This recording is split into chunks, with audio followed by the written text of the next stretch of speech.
एक भक्ति और एक मुक्ति।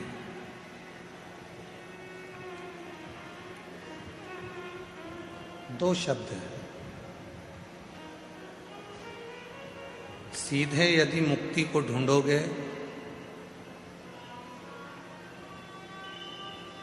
तो प्राण छूट भी जाएंगे, मर भी जाओगे, चले भी जाओगे, प्राण चले भी जाएंगे। फिर वापिस पुनः जन्म लेना पड़ेगा। रोज जैसे सेट करते हो वैसा कर दो।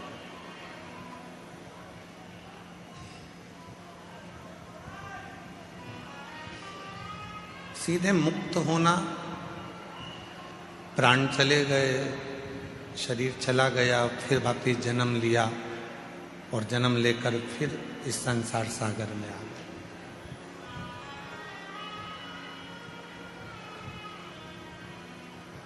पुनरपि जननम और पुनरपि मरणम के जो प्रपंच है,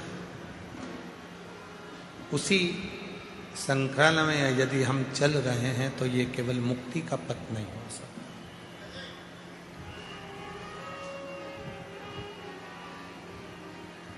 शिव महापुराण की कथा कहती है,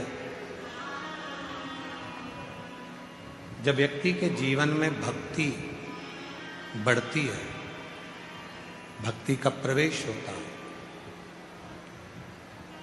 और वो भक्ति इतनी अविरल हो जाती है, इतनी अविरल हो जाती है, तो परमात्मा को तुम्हें वापिस भेजना नहीं होता। परमात्मा आपको जब लेकर जाता है तो अपनी शरणागति में उसको रख लेता है, फिर वापिस नहीं भेजता। बस भक्ति को बढ़ाना है, भक्ति को बढ़ा दो। ये चल रहा है ये वाले। जितना भक्ति बढ़ेगी उतना सुख पाओ।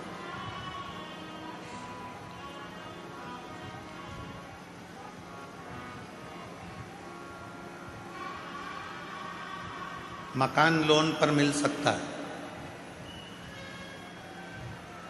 जमीन लोन पर मिल सकती है, गाड़ी लोन पर मिल सकती है, फ्रिज लोन पर मिल सकता है, वॉशिंग मशीन भी लोन पर मिल सकती है, सोना और चांदी भी लोन पर मिल सकता है।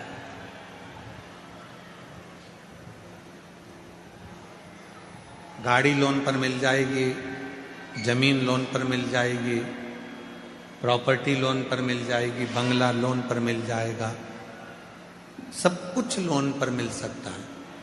पर एक भक्ति और दूसरी मुक्ति, ये कभी लोन पर नहीं मिलती। ये दोनों लोन पर नहीं मिलेगी। ना भक्ति लोन पर मिलेगी, ना मुक्ति लोन पर मिलेगी। दोनों में लोन नहीं मिल सकता। अपने को खुद स्वयं के प्रबलता से, स्वयं के भाव से भक्ति को प्रकट करना। और मैंने तेरे ही भरोसे बाबा, तेरे ही भरोसे हवा बिच उड़ती जावांगी बाबा, डोर हर तुम छड़ी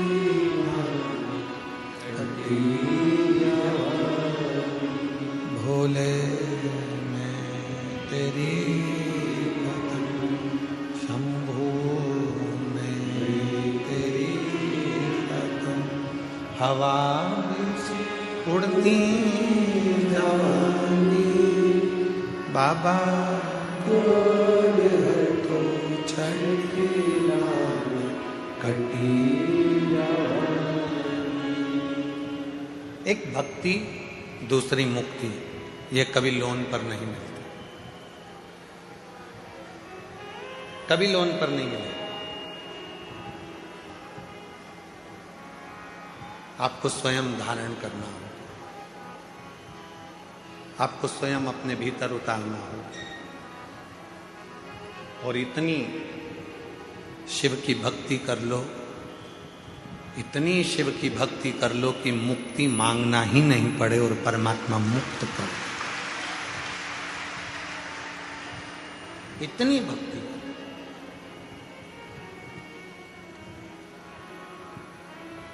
और इतनी जल्दी भक्ति मिलती भी नहीं है। चंदन का तिलक लगा लो और माला पहन लिए और सोचा कि भक्ति मिल गई, तो नहीं मिलेगी, बहुत कठिन। मंदिर में जाकर बैठ गए और सोचा कि भक्ति मिल गई, बहुत कठिन। तीर्थ में जाकर बैठ गए और सोचा कि भक्ति मिल गई, नहीं मिल सकती। गंगा यमुना के तट पर जाकर बैठ गए और सोचा कि भक्ति मिल जाएगी, नहीं मिल सकती, नहीं मिल, इतनी जल्दी नहीं मिल सकती।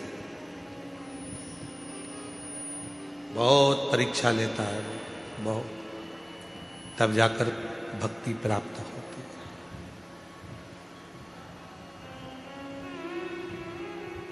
मेरी माताओं, मेरी जीजियों, मेरे जीजाओं, मेरी बेटियों, मेरे बेटाओं, मेरे बुजुर्ग माँ बाप, माता पिता, आपसे एक बात पूछें। जितनी भी मेरी माताएं बैठी हैं, मेरी जीजियां बैठी हैं, जीजाओं से तो इस प्रश्न को हम नहीं कर सकते, क्योंकि हो सकता है कोई कोई जीजा इसका उत्तर भी दे सकते हैं, पर प्रश्न है मेरी जीजियों से। नमकीन घर में जब भी तुम तलते हो या नमकीन घर में बनाते हो, तो उसको तेज आंच में बनाते हो। गैस की आंच कैसी रखते हो? तेज। अग्नि कैसी रखते हो? तेज। और जब मीठा कुछ बनाते हो तो गुलाब जामुन बना रहे हो, हलवा सेकना है, सीरा बनाना है, मीठी थुली बनाना है, खीर बनाना है, कोई मीठी चीज, कोई पुआ बनाना है, गुजिया बनाना है, मीठा मक्खन पारा बनाना है, मक्खन बड़ा बनाना है, मैसूर पाक बनाना है, घेवर बनाना है, मीठा बनाना है, तो मेरी जीजियां सब जानती हैं कि मीठा बनाने के लिए आंच को, अग्नि को थोड़ा धीमा रखा जाता है। बोलो सही है कि गलत है? नमकीन बनाना है तो आंच को तेज करना पड़ेगा, और नमकीन बनाना है तो आंच को तेज कर कर तला निकाला। भजिया तेज आंच में, नमकीन तेज आंच में, पोहा तलना है तेज आंच में, चने की दाल तेज आंच में। जितना नमकीन बना रहे हो उसको तेज आंच में बनाना पड़ेगा। पर मीठा, गुलाब जामुन, मक्खन पाड़ा, मैसूर पाक, बेसन चक्की, हलवा, सीरा, खीर, जो भी बनाना है उसको धीमी आंच में बनाना पड़ेगा, धीमी आंच।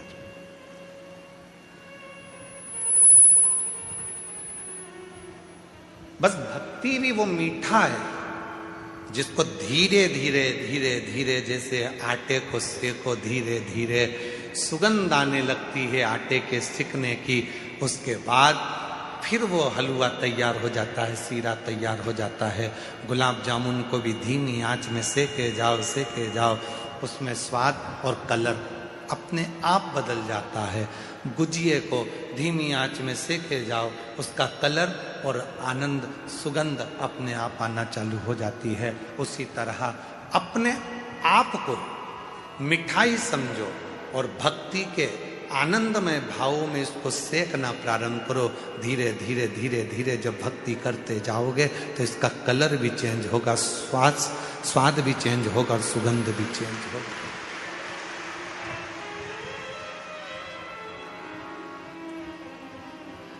ये चेंज होगा।